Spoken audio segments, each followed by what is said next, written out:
ब्यानधुरा बाबा की महत्ता बताइए पंडित जी, रिकॉर्डिंग चालू कर। ये ब्यानधुरा बाबा की महत्ता ऐसा है कि ये कालालिंग दूताधारी के नाम से जाना जाता है।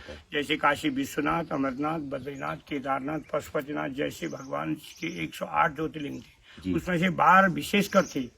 तो उन 800 ज्योतिर्लिंगों में से यहाँ भी एक कालालिंग दूताधारी के नाम से जाना जाता है, जिसको कालालिंग दूताधारी करके जाना जाता है। ब्यानधुरा तो यहाँ जगह का नाम है। अच्छा, यहाँ देवताओं की विधानसभा है। पांडवों ने भी अज्ञातवास में यहाँ अपना गांडीव रखा। जब 12 साल का बच्चा, 14 साल उनको फिर अज्ञातवास भी किया, 2 साल का किया ना, तो गांडीव को ले जाके कंदराव में छुपने में दिक्कत हो रही थी। तो उसमें यहाँ समी के पेड़ में पांडवों ने अपने अस्त्र शस्त्र रखे, यहाँ धरा कि बाण धर दिया, तो इसलिए भी कह दिया ब्यानधुरा। फिर एडी जो है 14 लाख डोटी से आए, तो यहाँ सुबह के टाइम पहुंचे हो, भोल, हमारी भाषा में कहते हैं भोल ब्यान को। अच्छा, कि भोल ब्यान, तो इसलिए भोल ब्यान की फिर एडी यहीं रहेगी। एक रात कॉलोनिया भी रुके, नीचे पांडु एडी का मंदिर है, यहाँ रोड में, यहाँ नीचे कॉलोनिया। अच्छा, तो यहाँ आए एडी, उससे इसलिए भी ब्यानधुरा कहते हैं। फिर यहाँ 33 करोड़ देवताओं की विधानसभा है। देखा जाए जो अस्त्र शस्त्र चढ़ाए जाते हैं, कहीं छड़ी है, कहीं चिमटा है, कहीं चाबुक है, कहीं धनुष है, कहीं बाण है, कहीं चौबिड़ा है, कहीं शंख है, कहीं घंट है, ये देवता के सारे अवशेष हैं, तो ना।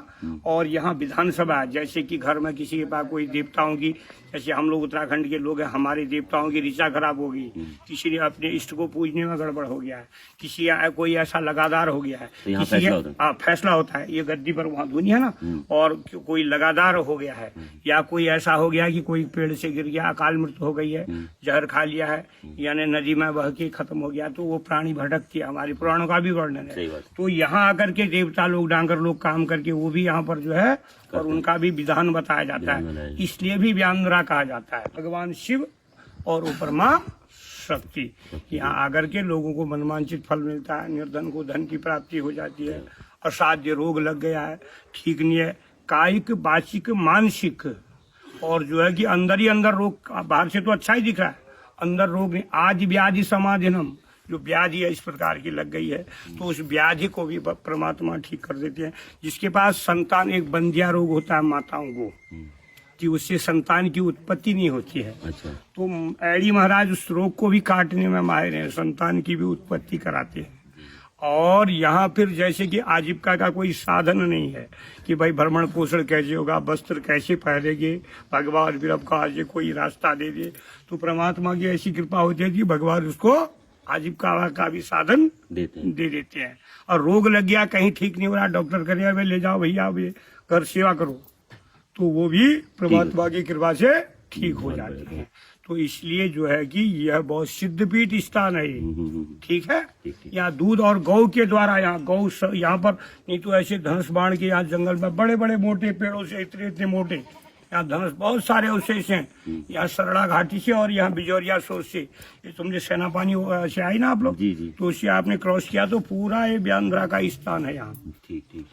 मुगल शासन काल में इन्होंने मुगलों से आक्रमण करके यहाँ हिंदू धर्म की रक्षा की, ठीक है। आप लोग जो बैठे तराई भूमि, ये वैसे तो है तो भारामल की, वो भूमि भारामल है, वहाँ के जंगल में भारामल गए कभी? नहीं गए, तो वहाँ जाना चाहिए। वो भारामल वो भी सिद्धपीठ स्थान है, ठीक है ना। वहाँ एक चादर चढ़ाने का भी जो स्थान बना है, वो चादर चढ़ाने का स्थान नहीं है, वो हमारा स्थान है हिंदुओं का। मैं तो वहाँ भी दर्शन कर गया, मुझे साक्षात दर्शन हुए। रक्त बीज बने थे भी, रक्त से अनेक पैदा हो जाती थी, फिर माँ की सहायता ली, माँ ने उग्र रूप धारण किया, आकाशी का रक्त जमीन में नहीं गिरने दिया, नहीं तो रक्त जितनी बूंद जमीन में पड़ती उतनी पैदा हो जाती।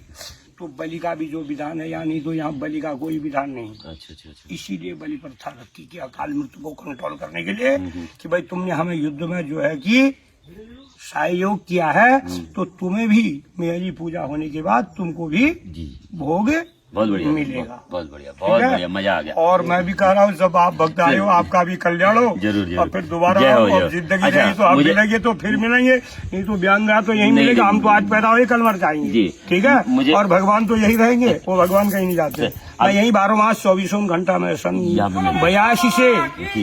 82 से कार्यरत हूँ मैं यहाँ। पुजारी तो ऐसे सभी लोग हैं, मैं सन 82 हूँ। अच्छा, मुझे छोटे में अपना परिचय, मेरा नाम दया किशन जोशी है, स्वर्गीय श्री भोलादत्त जोशी।